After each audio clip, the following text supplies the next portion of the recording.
നിരപരാധികളാണ് നിരന്തരം കുഞ്ഞുങ്ങൾ, കുട്ടികൾ. അതുപോലെ തന്നെ ഇപ്പൊ ഇത് വളരെ പ്രായം ചെന്ന ഒരാൾ പറമ്പിലിറങ്ങി നടന്നുകൂടാ, വീട്ടിൽ കിടന്ന് ഉറങ്ങിക്കൂടാ, എവിടെയാണ് ബോംബുണ്ടാവുക എന്നറിയില്ല. ഈ ഒരു സ്ഥിതി സർ ഇവിടെ പറഞ്ഞു ബോംബിന് നടക്കുമ്പോൾ ബോംബുണ്ടാവും എന്നുള്ള വാണി അങ്ങനെ കൊടുത്തിരുന്നു.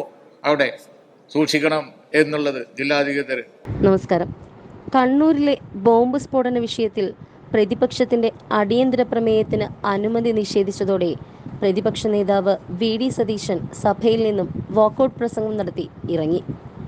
ഇതിനു പിന്നാലെ സംസാരിച്ച കുഞ്ഞാലിക്കുട്ടിയും തങ്ങളുടെ നിലപാട് ശക്തമായി തന്നെ ഭരണപക്ഷത്തിനെതിരെ ഉന്നയിച്ചതിനു ശേഷം സഭയിൽ നിന്നും ഇറങ്ങിപ്പോയി. ഇത്രയും ഗൗരവമേറിയ ഒരു വിഷയമായിരുന്നിട്ട് പോലും ഇത് ചർച്ച ചെയ്യേണ്ട ആവശ്യമില്ല എന്ന വാദമാണ് പിണറായി വിജയൻ ഉന്നയിച്ചത്. ഇതോടെ പ്രതിപക്ഷ അംഗങ്ങൾ വാക്കൌട്ട് പ്രസംഗം നടത്തി ഇറങ്ങിപ്പോവുകയായിരുന്നു. ഇതിനു പിന്നാലെ കുഞ്ഞാലിക്കുട്ടി നടത്തിയ സഭയിലെ തീപ്പൊരി പ്രസംഗം. ഒരൊറ്റപ്പെട്ട സംഭവം ഉണ്ടാവുകയാണെങ്കിൽ നമുക്ക് മനസ്സിലാക്കാം. ഇവിടെ അതല്ല, നിരന്തരം കഴിഞ്ഞ തെരഞ്ഞെടുപ്പ് കാലത്ത് ഇപ്പോൾ ഈ ഭൂതത്തിനെ തുറന്നു വിട്ടത് അബദ്ധമായി. കാരണം ഇപ്പോൾ നിങ്ങളുടെ പോലും കൺട്രോളിലല്ല. ആയിരുന്നെങ്കിൽ തെരഞ്ഞെടുപ്പിൻ്റെ ക്ലൈമാക്സിൽ ആ ഇലക്ഷനിൽ തന്നെ വലിയ ദോഷം ഉണ്ടാക്കുന്ന തരത്തിൽ ഈ സ്ഫോടനം ഉണ്ടാവില്ലായിരുന്നു. ഇപ്പം കൺട്രോളിലല്ലാത്ത ഈ സ്ഥിതി വന്നു കഴിഞ്ഞപ്പോൾ സർ നിരപരാധികളാണ് നിരന്തരം കുഞ്ഞുങ്ങൾ, കുട്ടികൾ. അതുപോലെ തന്നെ ഇപ്പം ഇത് വളരെ പ്രായം ചെന്ന ഒരാൾ പറമ്പിലിറങ്ങി നടന്നുകൂടാ, വീട്ടിൽ കിടന്ന് ഉറങ്ങിക്കൂടാ, എവിടെയാണ് ബോംബുണ്ടാവുക എന്നറിയില്ല. ഈ ഒരു സ്ഥിതി സർ ഇവിടെ പറഞ്ഞു ബോംബിന് നടക്കുമ്പോൾ ബോംബുണ്ടാവും എന്നുള്ള വാണി അങ്ങനെ കൊടുത്തിരുന്നു. അവിടെ സൂക്ഷിക്കണം എന്നുള്ളത് ജില്ലാധികൃതർ. അനാഥമായി കിടക്കുന്ന, ഇങ്ങനെ ശൂന്യമായി കിടക്കുന്ന സ്ഥലത്ത് ഇത്തരം കാര്യങ്ങൾ കണ്ടാൽ കയ്യിലെടുക്കരുത് എന്ന് വാണിംഗ് കൊടുത്തിരുന്നു.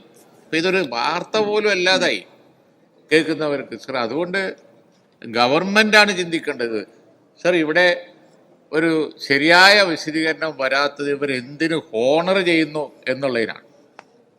ബോംബുണ്ടാക്കുന്ന ആളുകൾ അത് പൊട്ടി മരിച്ചാൽ അവരെ പിന്നീട് പാർട്ടി ഓൺ ചെയ്യുകയും ഹോണർ ചെയ്യുകയും ചെയ്യേണ്ട കാര്യമുണ്ടോ?